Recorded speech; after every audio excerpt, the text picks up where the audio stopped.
Okay, so first I wanted to go over fast shipping and their packaging. Even though CLOUDWHEEL is a China-based company, and I'm pretty sure these wheels are coming from China, they ship very fast to the United States. Their packaging is always really impressive, along with a QR code in other directions. And of course, they have a whole pulley diagram for your particular belt drive board. Now with every wheel purchase, even if you don't go with the pulleys, they give you a set of bearings. Nothing special, but nothing to complain about. So next, let's talk about the basics of these wheels. The green ones are 120 millimeters and the black ones are 105 millimeters. Just like the classic Discovery Cloud wheels, the durometer is 78A. Now the classic Discovery wheels are actually 64 millimeters in width, and the new Discovery FEs are 62 millimeters in width. But obviously the biggest difference is a flat contact patch. The new FE Cloud wheels still have that same DFC dampening core technology, and the new FEs still have that same translucent look from both sides of the wheel, which I particularly like. They will only have a total of 3 colors to choose from: red, green, and black, and they also kept the weight the same, so it is not a heavier wheel. Now for those of you who are asking about your hub motors, yes, they are making a sleeve donut version, but for a 105 millimeter only. Now the number one complaint that people had with the Discovery Cloud wheels is that it didn't have a flat contact patch. Now it finally has it, along with a stone ground finish. So they got rid of that curved multi-step tread pattern and went with a flat contact patch. Now you don't need a super wide wheel if it's a flat contact patch. It's all about the formula, the finish, and of course the predictability of the wheel. When you wear in that already stone ground finish, it has very good predictability. Now if some of you are thinking, hey, it's not that wide, it's not for me, honestly, you don't really need that wide of a wheel. Something like the ABEC Zubom 111s that are super wide, super heavy, and just really compromises the ride feel. You feel like you're not fully in control of the board underneath your feet, and it's harder to carve / make turns. It just simply uses more energy when you have this big of a wheel that's this width, this weight, and this wide. So when it comes to big wheels, and if you're a carver and agile rider like myself, you don't need such a wide wheel. In fact, the classic 105 wheels I've been riding since April 2021, and I still have these particular wheels. Now since I have so many setups, I probably have only about 1200 to maybe 1500 miles on the classic 105 wheel. My point is that you don't need such a wide contact patch in order to have solid predictability underneath your feet and to be fully in tune with the board.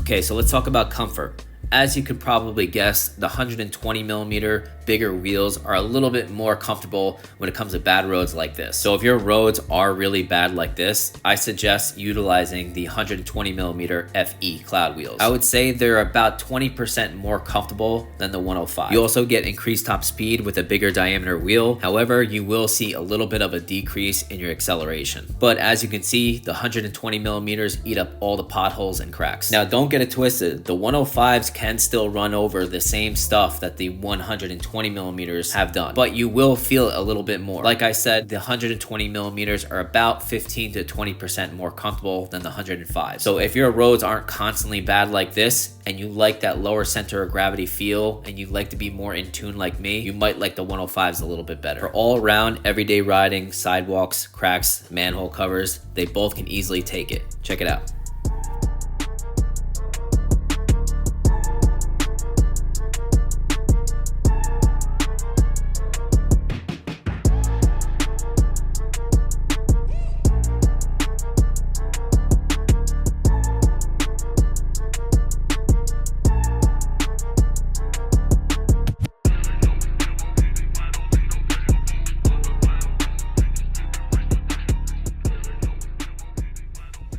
Okay, old school discoveries, new FE discoveries. Now, as you know, this is a flat contact patch, not so flat contact patch. People are upset because it's not a flat contact patch, and I get it.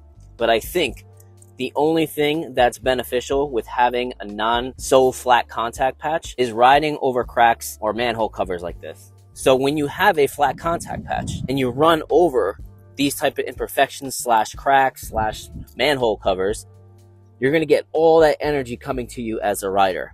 I feel like when you ride these, you have less energy coming to you as a rider because there's less contact patch. Since there's less contact patch, I feel like there's less energy coming to you as a rider when you run over these types of cracks and imperfections in the road. Now, I might be wrong. Chuck the comments down below if you think I'm crazy, but that's just how I feel.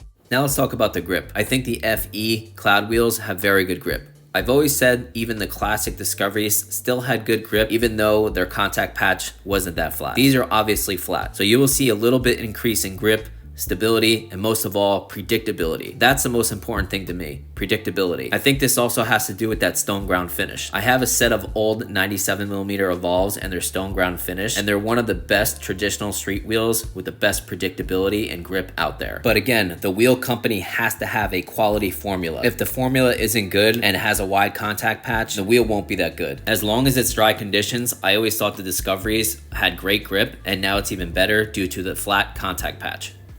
Now, both of these wheels can do some light off-roading. Obviously, the 120s will be a little bit better because it's a bigger diameter wheel. Therefore, it will run over stuff better, like small dirt paths, some grass, and light trails. So if your commute or daily riding for fun has small trails or paths like this, it could definitely take it, especially going over grass. I think these type of rides are where people think they need all-terrain wheels, and they really don't. As for range, I did my range testing with my Unity DIY, which has a 12S 3P 544 watt-hour battery. Now, last winter, I did the same range test with 90mm boas, and it was freezing outside, and I got 23 miles of range with the same board. I'm a 155-pound rider, and this time the temperature was 87 degrees Fahrenheit, and this time I got 29 miles of range. So basically what this means is that it will get the same range as any other traditional street wheel, which is very good. So since it has a solid flat contact patch, and there's no crazy rubber friction, and there's no crazy tread that gets in the way of your range, these will maximize your range like a traditional street wheel. A few things worth mentioning. First off, the bearings. I really wish a lot of companies would start utilizing high quality built-in spacer bearings. Second thing worth mentioning is colors. Discovery Cloud wheels used to have tons and tons of awesome colors. What the hell happened? I wish these FE wheels had more color options like the original Discovery Cloud wheels did, such as the white. I have white wheels and I love them. Yes, they get dirty easy, but I still love them. I just think the more color choices, the better. Lots of us have different styles and different preferences, and I think it's good to cater to everybody. My second thing worth mentioning is pulleys.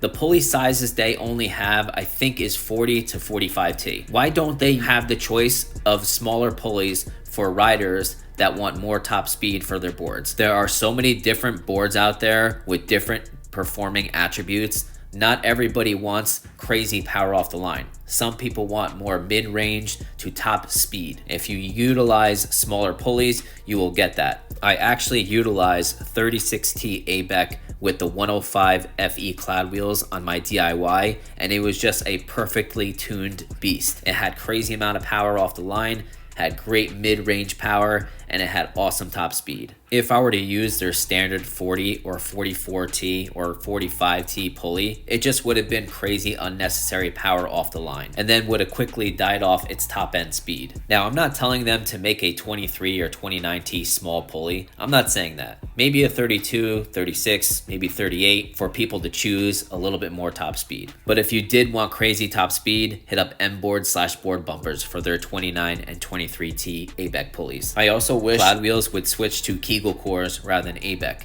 There's nothing wrong with ABEC, it's just the pattern is a little bit difficult to fit with aftermarket ABEC pulleys. When it comes to Kegel, it's 10 prongs fitting in 10 holes, and it's easy to fit aftermarket smaller pulleys.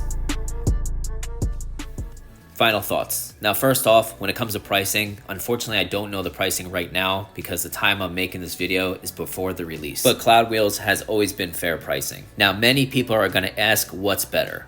Now, better is always very subjective. In my personal opinion, I actually like the new FE CLOUDWHEEL 120mm better than the classic 120mm Discoveries. When it comes to the 105s, I actually like the classic Discoveries better than the new FE 105 Discovery CLOUDWHEELs. Now, that's just my experience opinion. Some may feel different. Now, the grand question, what's better? CLOUDWHEELs or MADWHEELs? Again, better is very subjective. Now, obviously, I'm going to compare the 105s versus the 105s. Now, as you can see on the left, the MADWHEELs have a very different compound and it's a little bit wider contact patch than the CLOUDWHEELs. Now, when it comes to comfort and grip, I would say the MADWHEELs are about a 9.5, and I would give the CLOUDWHEELs a solid 8 out of 10 score. But that little bit of extra grip and comfort will come at a little bit of a cost when it comes to range. So if comfort, range, and top speed is your top priority, I would definitely go with the 120mm FE CLOUDWHEELs. But if you want to maximize range, power off the line, and have that low center of gravity feel, I suggest the 105 FE CLOUDWHEELs. This I promise, if you're not completely broke and you have an established lifestyle and you love this hobby as much as me, buy as many wheels as you possibly can. You're already spending a lot of money on your expensive board. Utilize your board to its full potential. If you don't get the experience of all these types of feels, you're missing out on so much from what their board has to offer, along with eSkate itself. Like I always say, it's all about the experience. We've also done reviews and videos on all their eSkate wheel setups, except for the CLOUDWHEEL Donuts. So if you're looking for any other CLOUDWHEEL setups that they have on their website, feel free to use our discount code on any of their CLOUDWHEELs. Thank you for watching, guys. Please comment, like, share, subscribe. Have a good one, guys.